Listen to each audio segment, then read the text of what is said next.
You're too sensitive. Toughen up. Have you heard these sayings before? And is it actually possible to be less sensitive? Well, that's what we're going to talk about in today's video, so stay tuned.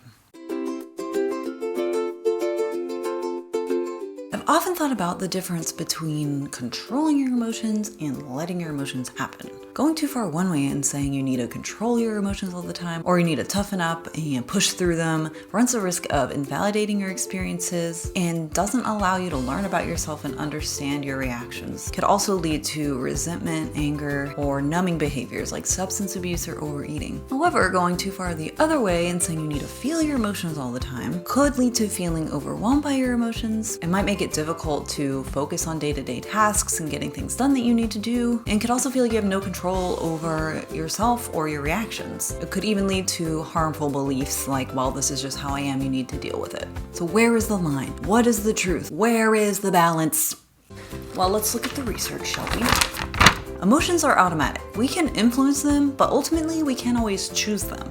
They arise from a combination of how our brains process information, emotions, our histories, biology, environment, personality, temperament, and stress levels. And some people have higher sensitivity to these things, specifically 20% of the population, which are called highly sensitive people based on the research by Elaine Aron. In fact, people with this trait probably have heard things like toughen up or be less sensitive a little more often than others. I did create a video on HSPs and music if you want to check that out in the description. We don't just have emotions for no reason. They don't just come up and say, hey, I'm here to make you miserable right now. They are messages. They're there to guide us to things that are important to us or even warn us when something's a little bit off.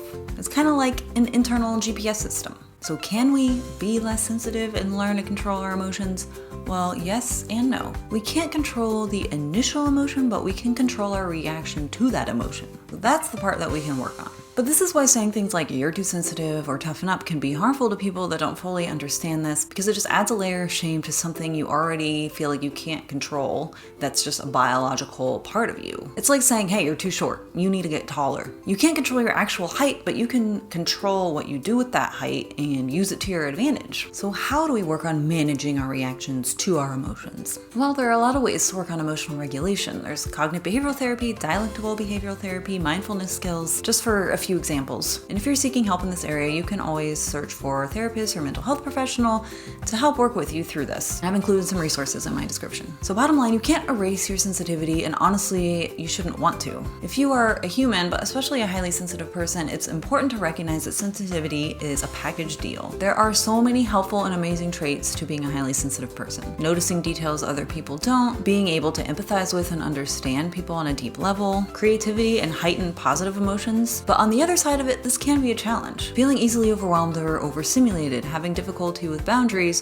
or taking longer to recover from negative or traumatic experiences. But you can learn to manage these reactions in a way that works for you. So where is the balance? The balance comes from accepting your emotions without allowing them to control or dictate your choices in your life. It's kind of like driving a car. Your emotions are like the passengers. Maybe they're telling you where to go or what's going on, but ultimately you have the steering wheel in your hands and you can choose which way you go with the passengers. You can also learn to ride the wave of the emotion without trying to fight the wave or letting it drown you. It's okay to feel sad, angry, or frustrated, but when you get stuck in those emotions, you might want to ask yourself, what is this emotion trying to tell me, and how do I want to respond to the situation? And this is where growth happens, when you can ride the wave of the emotion and come out the other side with more clarity on the situation. So next time you feel an overwhelming emotion, instead of feeling bad about it, ask yourself these questions and practice riding the wave. So can you be less sensitive?